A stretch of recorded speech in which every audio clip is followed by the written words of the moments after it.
Welcome back to Storytime with Kit, and on today's episode we're going to read The Polar Express, written and illustrated by Chris Van Allsburg. On Christmas Eve, many years ago, I lay quietly in my bed. I did not rustle the sheets. I breathed slowly and silently. I was listening for a sound a friend had told me I'd never hear, the ringing of Santa's sleigh bells. "There is no Santa," my friend had insisted, but I knew he was wrong. Late that night, I did hear sounds, though not of ringing bells. From outside came the sounds of hissing steam and squeaking metal. I looked through my window and saw a train standing perfectly still in front of my house. It was wrapped in an apron of steam. Snowflakes fell lightly around it. A conductor stood at the open door of one of the cars. He took a large pocket from his vest, then looked up at my window. I put on my slippers and robe. I tiptoed downstairs out the door. "All aboard!" the conductor cried out. I ran up to him. "Well," he said, "are you coming?" "Where?" I asked. "Why, to the North Pole, of course," was his answer. "This is the Polar Express." I took his outstretched hand, and he pulled me abroad. The train was filled with other children, all in their pajamas and nightgowns. We sang Christmas carols and ate candies with nougat centers as white as snow. We drank hot cocoa as thick and rich as melted chocolate bars. Outside, the lights of towns and villages flickered in the distance as the Polar Express raced northward. Soon there were no more lights to be seen. We traveled through cold, dark forests where lean wolves roamed and white-tailed rabbits hid from our train as it thundered through the quiet wilderness. We climbed mountains so high it seemed as if we would scrape the moon. But the Polar Express never slowed down. Faster and faster we ran along, rolling over peaks and through valleys like a car on a roller coaster. The mountains turned into hills, the hills to snow-covered plains. We crossed a barren desert of ice, the great polar ice cap. Lights appeared in the distance. They looked like the lights of a strange ocean liner sailing on a frozen sea. "There," said the conductor, "is the North Pole." The North Pole.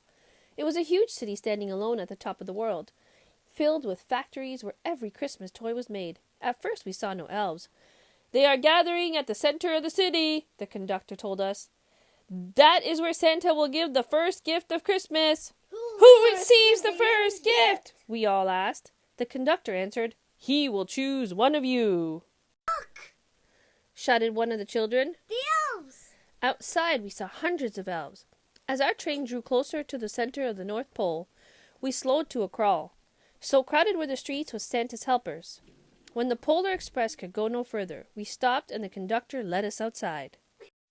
We pressed through the crowd to the edge of a large open circle. In front of us stood Santa's sleigh.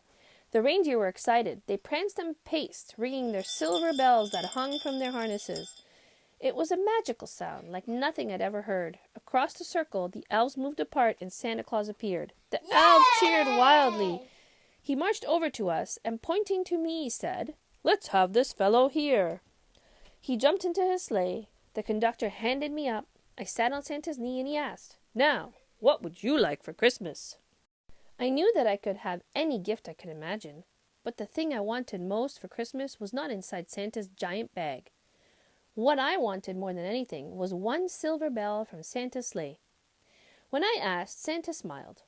Then he gave me a hug and told an elf to cut a bell from a reindeer's harness. The elf tossed it up to Santa. He stood, holding the bell high above him, and called out, "This is the first gift of Christmas!" A clock struck midnight as the elves roared their approval. Santa handed the bell to me, and I put it in my bathrobe pocket. The conductor helped me down from the sleigh. Santa shouted the reindeers' names and cracked his whip. His team charged forward and climbed into the air. Santa circled once above us, then disappeared in the cold, dark polar sky. As soon as we were back inside the Polar Express, the other children asked to see the bell. I reached into my pocket, but the only thing I felt was a hole. I had lost the silver bell from Santa's sleigh. "Let's hurry outside and look for it," one of the children said, but the train gave a sudden lurch and started moving. We were on our way home. It broke my heart to lose the bell. When the train reached my house, I sadly left the other children. I stood at my doorway and waved goodbye. The conductor said something from the moving train, but I couldn't hear him. "What?" I yelled out. He cupped his hands around his mouth. "Merry Christmas!"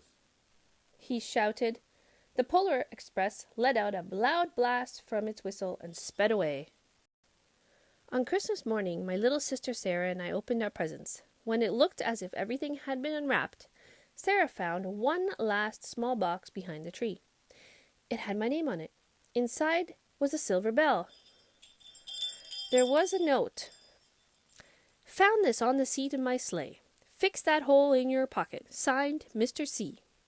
I shook the bell. It made the most beautiful sound my sister and I had ever heard. But my mother said, "Oh, that's too bad." "Yes," said my father, "it's broken." When I'd shaken the bell, my parents had not heard a sound. At one time, most of my friends could hear the bell, but as years passed, it fell silent for all of them. Even Sarah found one Christmas that she could no longer hear its sweet sound. Though I've grown old, the bell still rings for me as it does for all who truly believe.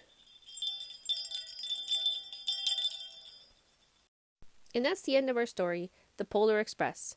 Thanks for watching Storytime with Kit, with special guests Mia and Kai. And if you like, please subscribe for more videos. Thank you. Bye.